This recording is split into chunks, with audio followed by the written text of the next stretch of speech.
Yesu.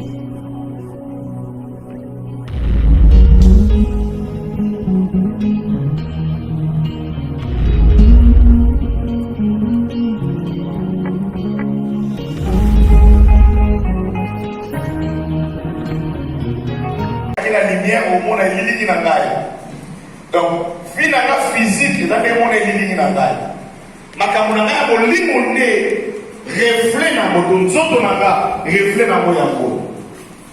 Donc dans le dit la vie physique de la vie spirituelle reflet na moyambo la vie physique. Donc nous sommes là sur les combats spirituels. Nous avons vu le mission d'Éphésiens chapitre 6 verset 12. Que dit tout malade sur ça nous autres des armes na beta ki sete koloba ete nyonso tozovivre physiquement eza reflet ya vie spirituelle na biso.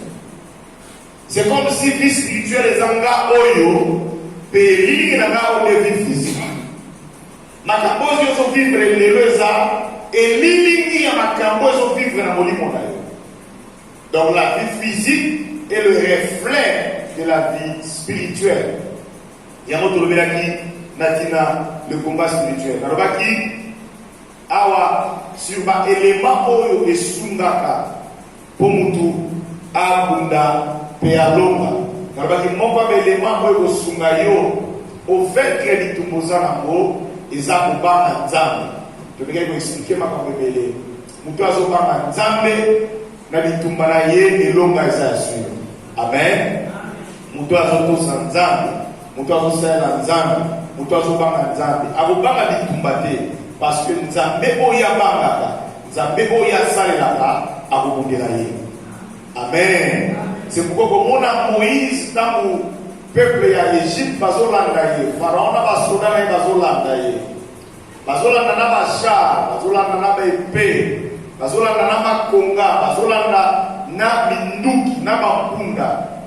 Moïse na Israël bakoko kundana Pharaon te parce que béniquement parlant na makambo etali binduki Israël alaki na binduki te ya kokundana Pharaon.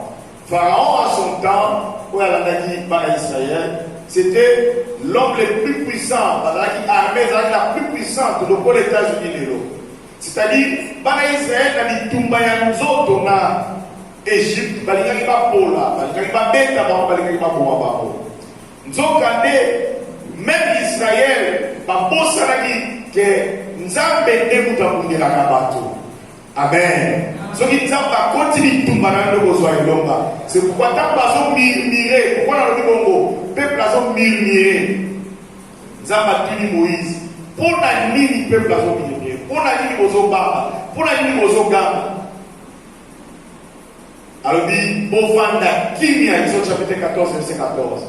L'Éternel combattra pour vous. Amen. Donc, nabi tumba o tozala nango, soki tozobanga nzambe, soki tozala alliance na nzambe, nzambe nde akubelaka biso. Yango nalobaki eza moko ya baélément oyo eza très important na vie na biso bakristo, na bitumba na biso. C'est pourquoi komona bitumba ya Israël na Égypte, baisraélite na ntango wana bakunda te, babete eloko te, basala eloko te, me nzambe na lola afongoli mai bango baleki pe le même nzambe wana akaki mai ntango Israël Égypte ekotaki abobi bango nyonso. C'est-à-dire ezalaki bitumba ya Israël te, ezalaki bitumba ya nzambe moko. Tika na bakolembisa o lisusu bato bakundisaka soki bayebaka te, bakundisaka kaka yo te e bakundisaka nzambe na yo.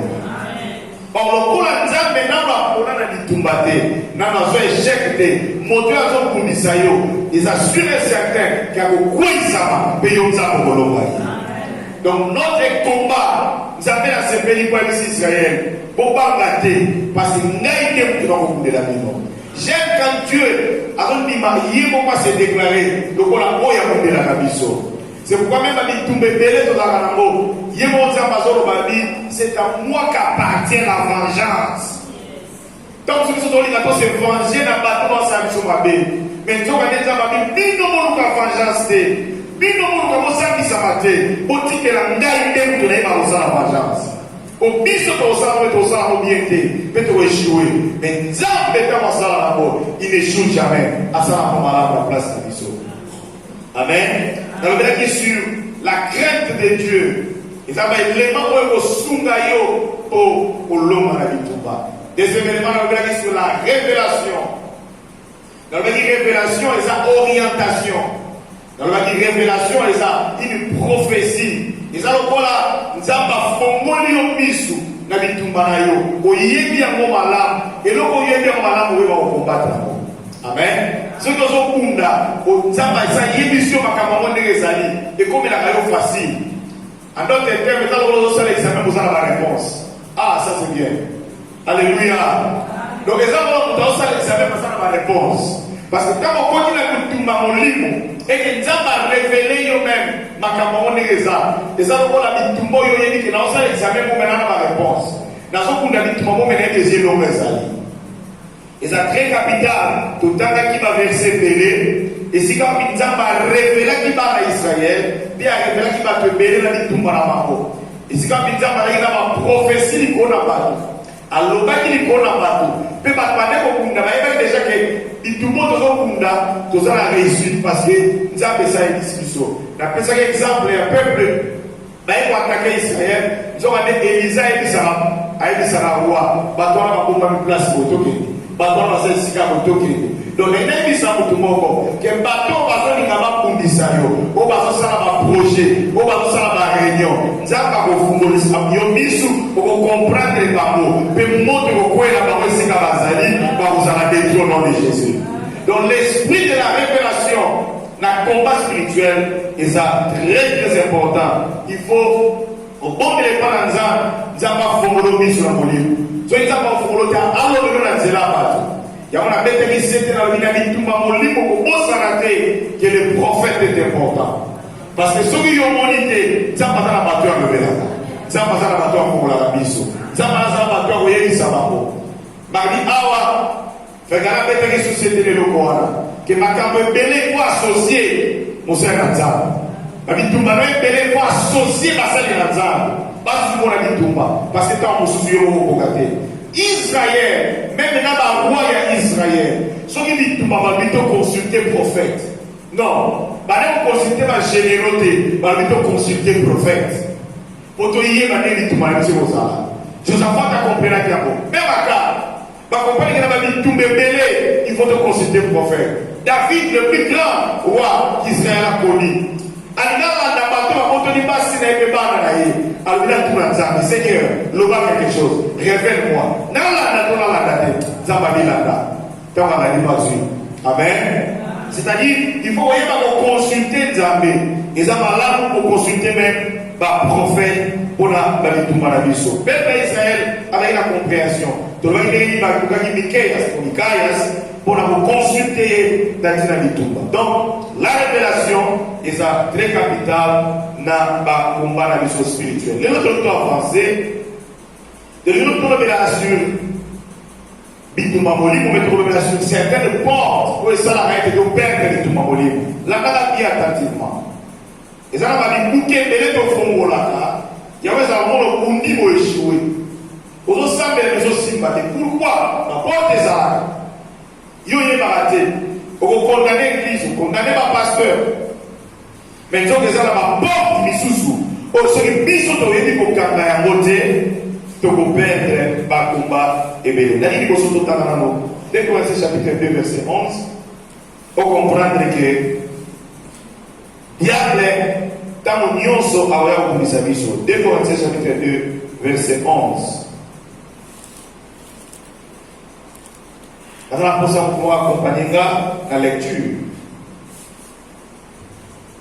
T'as la 10, 11, 10, 11, 10, c'est la finale. On va pour ça partir sur le travail. 10, 11. Voilà. Dès qu'on va 2, 10, 11. Segundo Coríntios, capítulo 2, verso 10 a 11. Okay. A palavra do Senhor diz o seguinte: a quem perdoais alguma coisa, também eu perdoo. Porque, de fato, o que te tenho perdoado, se alguma coisa tenho perdoado, por causa de vós, o fiz na vingança, na presença de Cristo, para que Satanás não alcance vantagem sobre nós, pois não ignoramos os desígnios. Palavra do Senhor. Amen, amen. Vous pouvez en français avec la dernière partie. 2 Corinthiens chapitre 10. Vous avez la souka na 11. 2 Corinthiens chapitre 2 verset 10-11. Si vous dites 10, c'est la partie B. Vous avez la souka à côté de 11. Si je pardonnais quelque chose, c'est à cause de vous, en présence du Christ. 2 Corinthiens 2, 10, 11. Wow. Afin de ne pas laisser à Satan l'avantage sur nous. Voilà, parce qu'il y a la française c'est pas bien. Voilà. Il y a en français. Afin de ne pas laisser à Satan l'avantage sur nous, car nous n'ignorons pas ses desseins. Amen. La française est tournée par rapport à votre vie. Oh, ils ont dit que la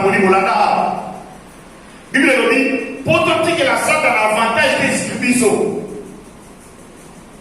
Amen.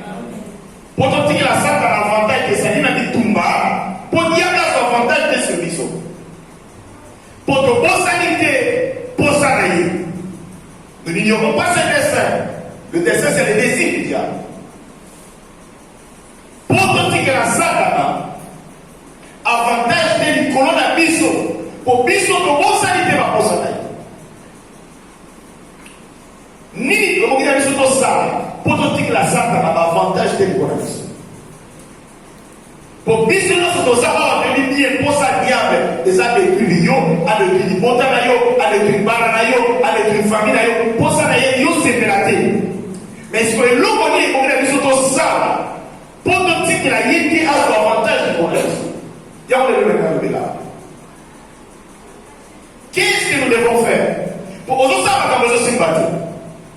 Aujourd'hui, comme je suis battu. Parce que l'homme dit, mais sur le poteau ça, pour y aller, il sauter. En d'autres termes, n'habite pas tous pour la salle. Donc, ça, ni pour y aller, il sauter. C'est ça la question. Ni poteau ça, pour te dire l'avantage de. Parce que bisognos sur vos alliés, Moutou, vous avez ignoré, va poser la guerre de l'économie. Le désir du diable, c'est de nous détruire. Asa posa teli sa vie na yo. Asa posa teli sa bar na yo. Asa posa teli sa futur na yo. Asa posa teli sa projet na yo. Yo bongisi ya na bobebisa. Yo kanisi malamu ya yo détruire. Oh yo so comme on a to compte année. Tout ça une préparation dans l'année na biso. Année aussi ma porte ouverte, na encore toujours. Amen amen. Mais ce qu'on comprend il y a la salle tout ka compliqué dit. So, et l'on dit les problèmes sont ça. Pour ça, il y a un zana pas bien ça. Si vous bisous de ça, il y a pourtant il y a un bien ça à gagner. Amen. Si vous avez un verset, vous êtes très complexe.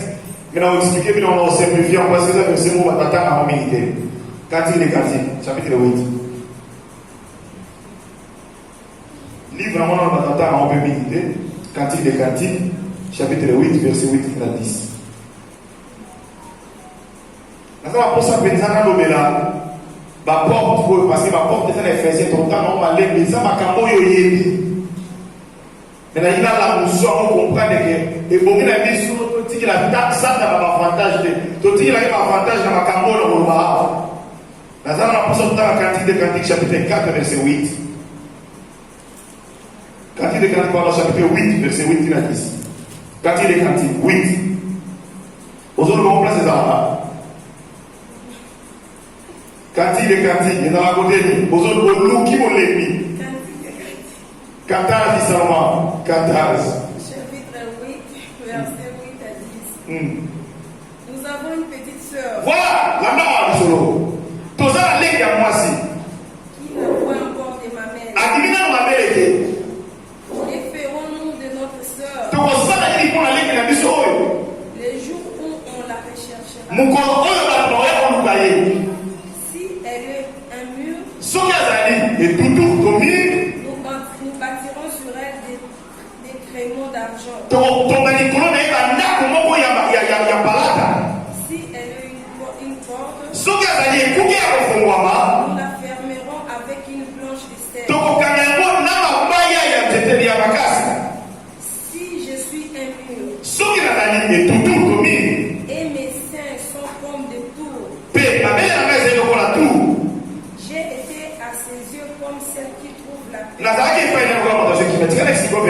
Pour comprendre la montée, c'est très compliqué, c'est très complexe.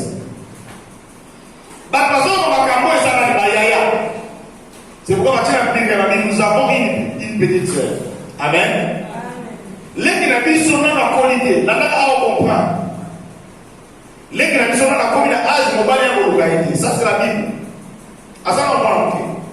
Mais parce que c'est dérangé la Bible, tout ça qui nous colombe la je vais expliquer un mot comprendre. On va y aller dans le niveau. Ce qui a sali mille, donc, à sa place qu'on a affronter, bis de reconstruire le corona hier à créneau. La créneau, ça dit, les amis là-bas, vie va reconstruire un mot, va miraille à Guinée. Si le corona va miraille, c'est une place pour la Bible qui va être une place stratégique pour la Bitumba. Va reconstruire un créneau. Va créer ça là-bas. Va ici, va tente, moi, soit touriste, va dans le corona mille, pour battre la bombe, la tamaroya. Amen. Bato batanga fitna kala Guillaume omona mirai kwa munene batongela moselo likolo ko batanga eza ko la bato ba aéroport omona ba la tour no voilà tour de contrôle si ko ba kene le ba tour de contrôle o ba bonga ni ko batala neni ba muna ba hoya ba mutsa babo amen si ko ba ye ba so babo l'église ça no mona ko mais ce l'église so to moni que non azo permettre de ba ko bémisaye biso moto profiter de tonger les tours de contrôle pour empêcher la muna basani ba bémisaye l'église so passe mais ce que to moni l'église so a fourni des portes pour muna ba kota na babo biso moto so ma faya makasi les centres ou la centre les aba mabaya makasi koleka to kanga porte ya mo pour muna ba koleka amen amen. Si vous avez la petite sœur, vous avez de l'église, mon dit. Amen, amen. D'abord, le grand frère, ce sont les serviteurs de Dieu. Alléluia. Les serviteurs de Dieu, n'est pas grand frère. Pourquoi dire grand frère? Parce que les serviteurs de Dieu sont dans la maturité. Grand frère, ça monte dans la maturité. Ou à ce moment-là, on va dans la maturité. La place pour comprendre les choses. Bâtiment, les qui n'ont pas mon dans la salle de sous-monté. Amen. N'a pas eu de tout battre. Mais parce qu'on s'est préparé, n'est pas au défendre. Ça va déjà, aussi bien. On l'a dit bien, on a beaucoup dit bien. On a dit combien ils ont été, on a dit que l'homme combien il faut se préparer les lots. Ça va dire, les lots ça va lire, les lots ça bien, les lots ça bien, ça va bien. Mais il faut dire à tout le monde que ceux qui se préparent, c'est que l'homme vit tout le monde, pour que l'homme va venir la beauté. Amen, amen. Si vous avez ça, on dit aux autres pour la vie, ça va bien.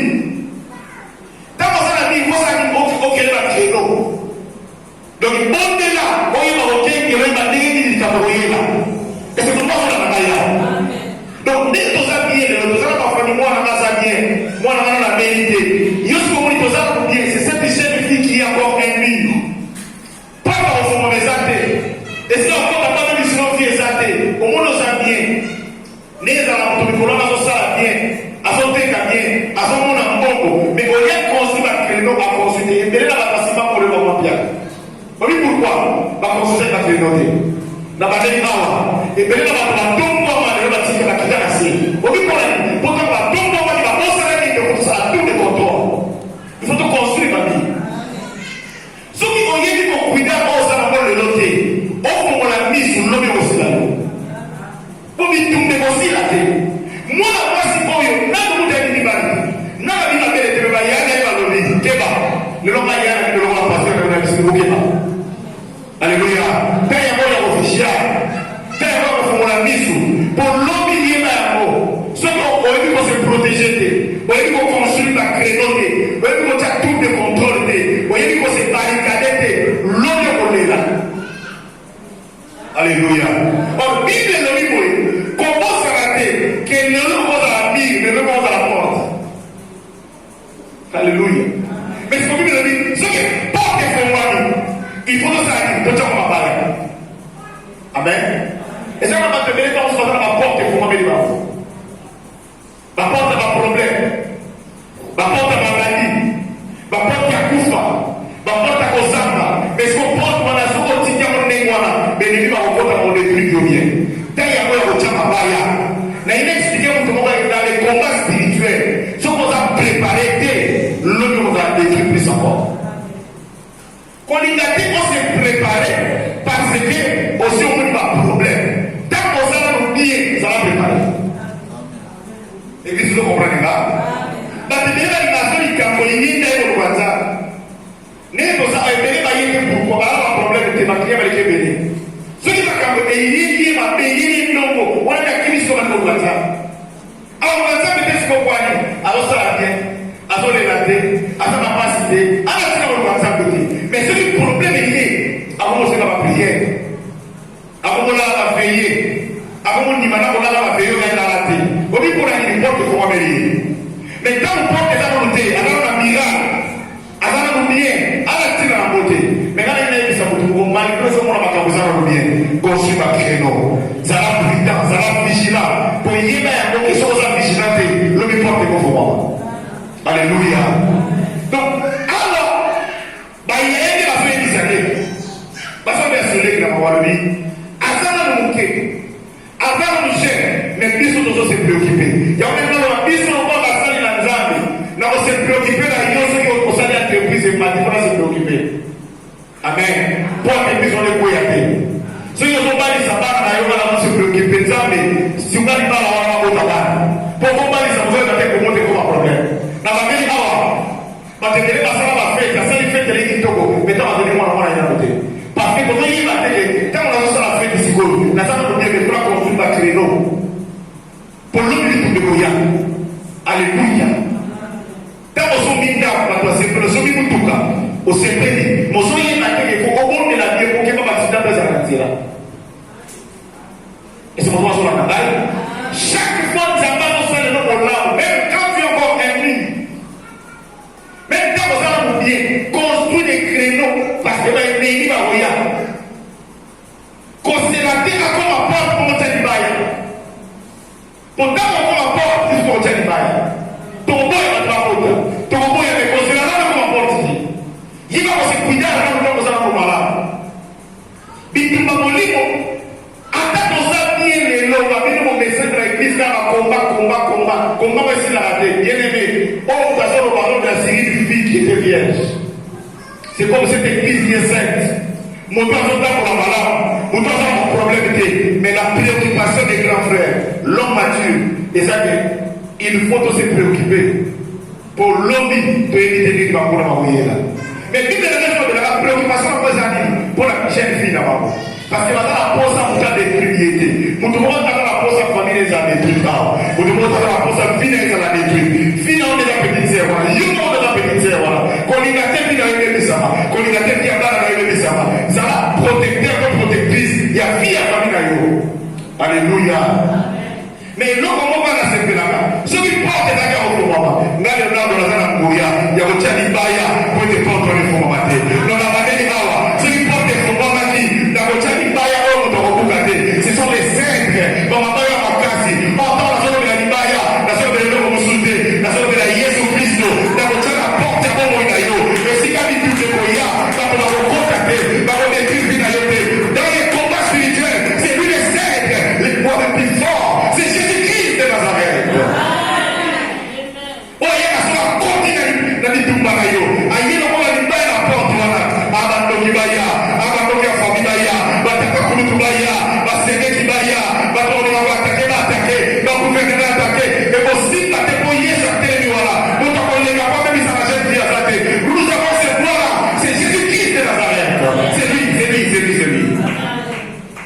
Alléluia.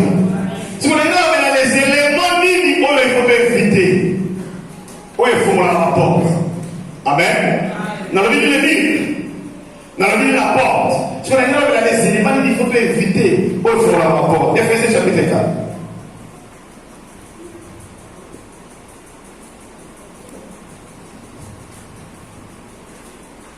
Ephésiens chapitre 4, verset 26.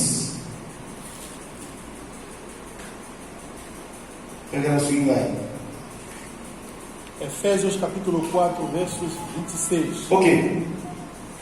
A Bíblia diz: irai-vos e não pequeis. Voilà. Não se ponha o sol sobre a vossa ira. Meu Deus. Continue. 27. nem des lugar ao diabo. 28. Aquele que furtava, não furte mais. Irai-vos e não pequeis. Irai-vos e não pequeis. Não se ponha o sol sobre vossa ira, nem deis lugar ao diabo. Quando na hora? Si vous vous mettez en colère, ne péchez point. Voilà. Que le soleil ne se couche pas sur votre colère. Et ne donnez pas accès au diable. Voilà, l'accès c'est la porte. C'est pas tu as ce que c'est synthétisant. Si les gars là yo, mais pour soumoukaté. Amen. Qu'on a la candidaté, qu'on fout la porte pour la satané. Vous voyez la bien? La ligne de bien, ça veut dire quoi? Vous avez dit que ma monnaie, mais Bible le dit. Si les gars là mais qu'on s'en est dissoute, qu'on a la candidaté, qu'on fout la porte pour la satané. Donc en d'autres termes, quand on se synthétiser bien, Moutoua ya sumuki, na Moutoua za kanda, afun la porte pas za nani. Donc les Moutoumano sa yomo sa de brûler les portes, ça passe. Maintenant le premier débat. Oyo soki oki kuida la beauté, ça ta la porte au détruire, yo bon de les cimetières. Pour aller pour monde font les portes. La seule les portes, la porte. Autre formule. Comment y a ça le bien? Lorsqu'il y a des péchés dans le Père, tout est la Bible. Josué. Les enseignements. Mais la chose ça, mais les autres s'y battent pour aller. Là-bas, quand nous avons moi, ils m'ont tiré la porte, il y a mon nez, il y a des autres, aux autres ça. Voilà, les hommes qui ont été cacao, ils ont tiré la porte. Josué chapitre 7. Josué chapitre 7. Verset 10. Nous demandons dans Romains 3, 23. Romains 3, 23, il y a une midi. On soit dit Josué chapitre 7, verset 10. Josué 7, verset 10. Josué capítulo 7, verso 10. Então disse o Senhor a Josué: levanta-te, porque estás prostrado assim sobre o rosto. 11. Continue. 11. Israel pecou e violaram a minha aliança, aquilo que eu lhes ordenara, pois tomaram das coisas condenadas e furtaram e dissimularam e até debaixo da sua bagagem o puseram.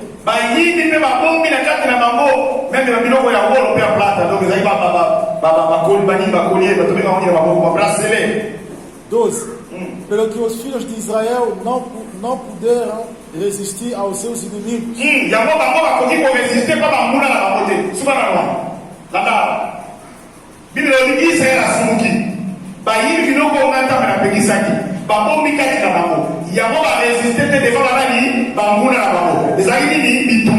Amen.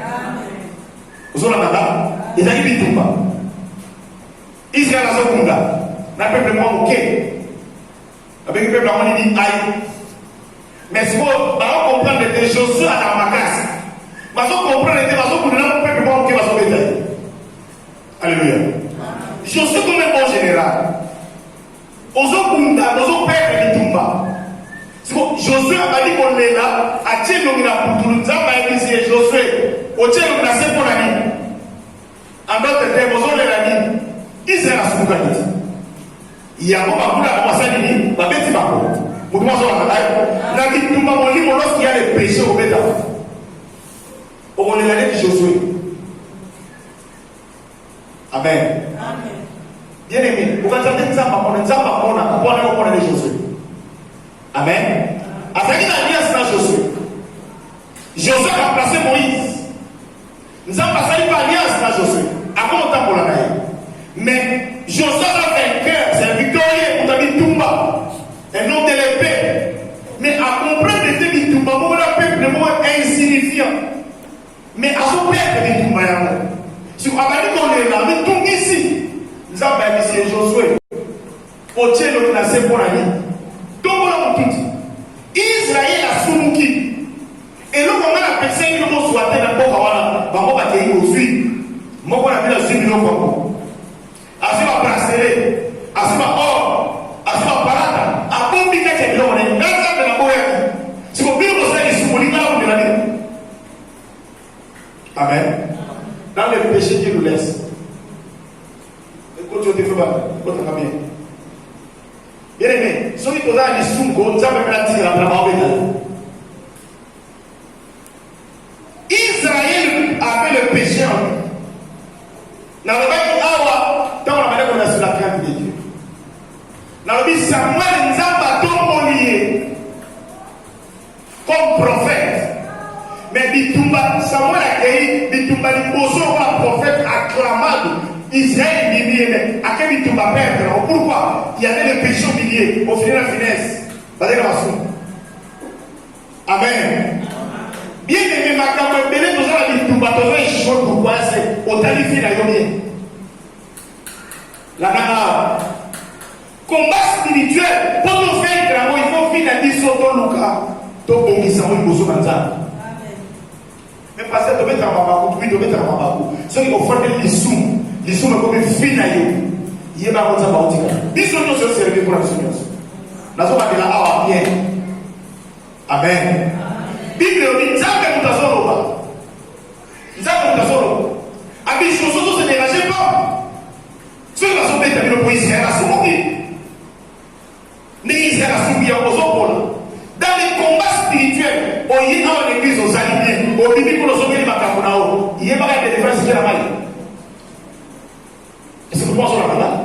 Parce que quand on vient à Kaboya, tout le monde porte déjà au fond, la zone a la porte, n'est-ce pas? La zone a la porte pour aider. Aïe, on a un talibé à côté du bain, la porte à la porte. Amen. Continue autant. Tel que la verset 21. Josué chapitre 7. Josué capítulo 7, verso 21. Quando vi entre os despojos uma boa capa babilônica e 200 ciclos de prata e uma barra de ouro do peso de 50 ciclos, cobicei-os e tomei. E eis que estão escondidos na terra, no meio da minha tenda, e a prata por baixo.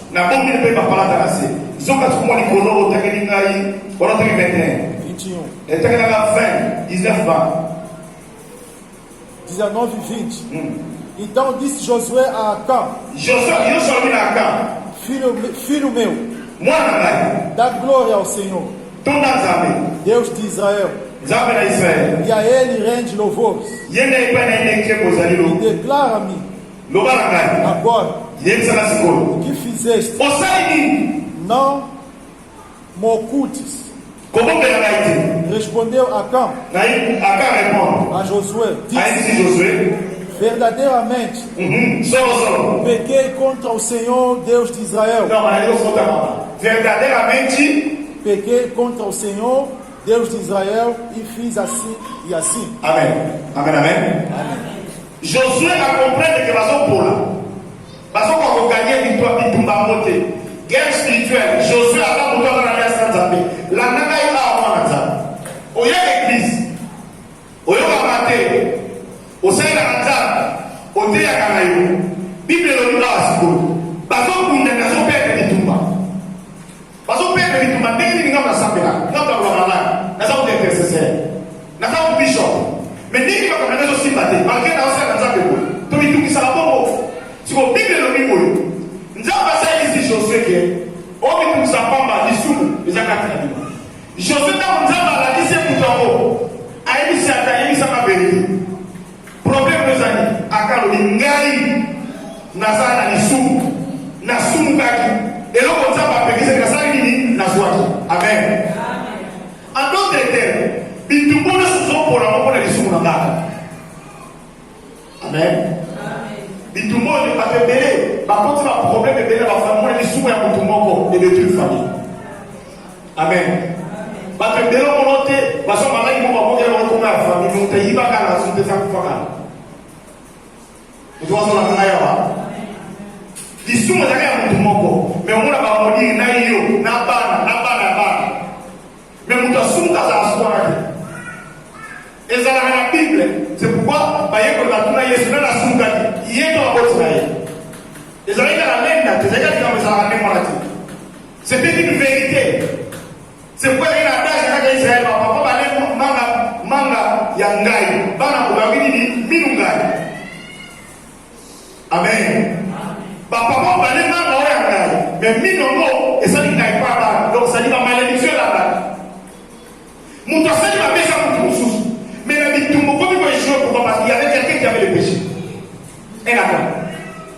Or, la vie de Biso, quand nous avons, on est au vallée dans le péché, n'a mis tout le monde échoué, n'a mis tout le monde à la bien. On regarde le monde et nous sommes échoués. Parce que pour qu'on fasse moi qui a péché, et qu'on permette de nous réussir, nous n'avons pas au monde, nous n'avons pas au talent, mais au talent de nos pères. De la même manière, nous n'avons pas ça qui a Samuel, ni pas ça qui a Josué. Alors bien, bon, que moi, c'est dit pas. Moi, c'est plus, verset 25, verset 26. Passez. Tout passez. Verset 25, verset 26. Verso 25 até 26. Disse Josué: por que nos conturbastes? Agora você está com a O Senhor hoje te conturbará. E todo Israel o apedrejou. E depois de apedrejá-los, queimou-os. 26. E levantaram sobre ele um montão de pedras que permanece até ao dia de hoje. Amém. Assim o Senhor apagou o furor da sua ira, pelo que aquele lugar se chamou o Vale de Acor até ao dia de hoje. Amém. Est-ce que nous allons comprendre là? Bible le dit. Tant que vous Israël va comprendre que la vie tout le monde va se perdre pour la camp. Israël va commencer à parler déjà. Baba bien, baba va bien doit tomber. Bible le dit. Nada bien. Si va vous tomber à vous baba. Quand ça va quitter. Amen. Si on le voit les sous, ça va continuer la camp. Et tu vois la camp. Tant que vous l'avez quand vous avez dit, équité. Si ma robe est pour moi, ballon à terre. Alléluia. Bien aimé dans le Seigneur. N'a pas expliqué à l'année hier pour faire la mission au monde à Zambie. Oui, ça c'est vrai. Mais ça n'a pas comme le Canada Zambie, ça dit qu'on a mis sur hier, sur moi, défendre les actes. Pour y aller, on a le cas porter. Amen. Soit tu vas venir dans ma soum, tu vas y aller dans ma combat spirituel pour perdre. Au bon Dieu de moi la confie. Au bon Dieu de moi la confie. Pourquoi? Parce que pour la Bible ne donnait pas accès au diable. Dieu nous dit que ça dans la porte. Ceux qui ont dit que la Satan accès pour échouer. Deuxième élément, là sous ça, il faut Jésus continuer. Éphésiens. Ils avaient ah, mais dans Éphésiens sous dans les temps chapitre 4, verset 27. Il y a une personne dans le Dieu pour la porte dans les sous. Amen. Il y a une personne dans le Dieu. Il y a une personne et là, on dit ça doit perdre les tout mamolimo, les sous. Église, le va ensemble, s'il vous plaît. Et là, on dit ça doit perdre les tout mamolimo, les sous. Voilà. Oh, il y a ça pour dire la mission. À couvrir la mission. Oui, il l'a fait. Mais si on va ici les sous, on confesse que répartant ses amis, confesser, c'est répartir. Il va à sa vie. Amen, amen. Si on va confesser, on s'est réparti. Il va à ça. Si on va confesser, on va se répartir. On dit il va dans l'église. On est l'église dans l'église. Hier, sur un petit cas, on va frapper. Mais si on va confesser, il va à sa vie. On va vous faire rapport pour ton confession. Verset 27. Ephésiens 4, 27. Nem deis lugar ao diabo. 28. Aquele que furtava não furta. Efésios capítulo 4, verso 26. Voilà. 25. 26. 26. Irai-vos e não pequeis. Suga. Amen, amen. Deuxième élément, il faut que la Santa, mais elle Kanda. Ira. Dans la vie de le péché. Et bien dans la colère. À ira. La colère. Dans vous expliquer comment. Considérez que ça ici monter. Mais considérez que vous monter à mort et comme babé. Amen. Dans vous expliquer la Bible dit ira-vos, mas não pequeis. Amen. Moi, dans l'exemple, je vais oui, Yesu tasirika. Asirika bazo bisa tamba tatana ya faki. Abengani ba. Oh Yesu abeta ba, abengani. Amen. Au côté Yesu abeta ba kuna kitendo na mwana wote. Na kwa Yesu abeta la. Abengana ka. Kwa kwa Yesu abeta ba. Mwana zabe na mbele Yesu abeta ba. Kwa ba bilo kusudu to bakisana na bo. Tusana na benefits. Na ubete ni Yesu abitadi abengana hapa kwa kiba biloko bano bakambisa na bao sana. Amen. Oazifimu abandi ubete wakati sote wanzembe mezote kabisa za pamoja. Amen. Pona ni asirika ki. Amen. Biblia lobi silika megosungate. Sio izala ba mususu eza pasi po lolenga kanda na ye afuna santa na porte de portail. Amen. Ngai soki na sidiki ata obedi papa. Bato ko basali ko ngai soki na sidiki ata papa ya. Kana na ngai eleki moto ni fero. Yango wana ozo bondi ezo simbate. Amen.